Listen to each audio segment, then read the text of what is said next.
बीरबल और आधी मूछ वाला गधा। गांव में चोरी का आतंक। एक दिन बादशाह अकबर के दरबार में एक गरीब किसान दौड़ता हुआ आया। उसके कपड़े मैले थे, आंखों में आंसू थे और चेहरे पर चिंता की लकीरें साफ दिख रही थीं। वह घुटनों के बल झुककर बोला, जहांपनाह, मेरी फरियाद सुनिए। हमारे गांव में पिछले कई दिनों से चोरी हो रही है। हर रात किसी न किसी घर में सेंध लगाई जाती है और कीमती सामान गायब हो जाता है। पूरा गांव परेशान है, लेकिन चोर का कोई सुराग नहीं मिल रहा। अगर इसी तरह चोरी चलती रही तो हम सब बर्बाद हो जाएंगे। अकबर ने अपनी भौहें चढ़ाई और गहरी सोच में पड़ गए। फिर उन्होंने दरबारियों की ओर देखा और बोले, यह बहुत गंभीर मामला है। अगर चोर नहीं पकड़ा गया तो गांव वालों का जीना मुश्किल हो जाएगा। क्या कोई इसका हल निकाल सकता है? दरबार में हलचल मच गई। एक दरबारी बोला, जहांपनाह, हमें गांव में पहरेदारी बढ़ा देनी चाहिए। दूसरा दरबारी बोला, गांव वालों से कहिए कि वे रात में जागकर पहरा दें। अकबर ने सिर हिलाया, लेकिन उन्हें ये सुझाव पसंद नहीं आए। उन्होंने बीरबल की ओर देखा और मुस्कुराकर बोले, बीरबल, तुम क्या कहते हो? बीरबल ने किसान की ओर देखा, फिर अकबर से बोले, जहांपनाह, इस चोर को पकड़ने का एक तरीका मेरे पास है। अगर आप इजाजत दें तो मैं आज ही इस चोर को ढूंढ निकालूंगा। अकबर खुश हुए और बोले, बिल्कुल बीरबल, जाओ और चोर को पकड़ो। बीरबल की योजना। बीरबल तुरंत अपने कुछ सैनिकों के साथ गांव पहुंचे। वहां उन्होंने सभी गांव वालों को बुलाया और पूछा, क्या किसी को चोर पर शक है? गांव वाले एक दूसरे की ओर देखने लगे। कुछ ने कहा कि चोर कोई बाहरी व्यक्ति हो सकता है, तो कुछ ने शक जताया कि चोर गांव के ही किसी व्यक्ति के रूप में छुपा हुआ है। बीरबल ने अपनी दाढ़ी सहलाई और मुस्कुराए। फिर उन्होंने गांव के सभी संदिग्ध लोगों को एक जगह इकट्ठा किया। ये वे लोग थे जो हर चोरी के समय आसपास देखे गए थे या जिनका व्यवहार संदेहजनक था। बीरबल ने गांव वालों से एक गधा मंगवाया और उसे बीच में खड़ा कर दिया। फिर उन्होंने सभी से कहा, यह कोई साधारण गधा नहीं है।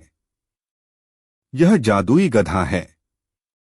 अगर चोर इस गधे की पूंछ छुएगा तो गधा जोर से बोल उठेगा कि यही चोर है।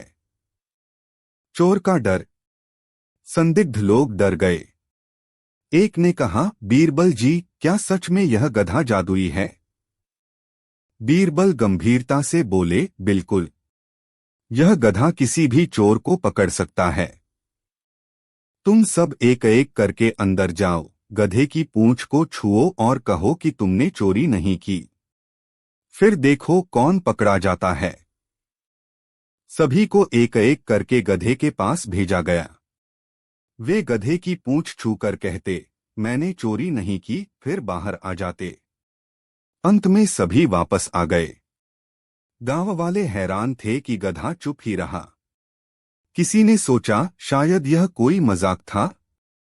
लेकिन तभी बीरबल आगे आए और बोले, अब सब अपने हाथ आगे करो। चतुराई से चोर पकड़ाया। सभी ने अपने हाथ आगे किए। बीरबल ने सबके हाथ सूंघे और तुरंत एक आदमी को पकड़ लिया।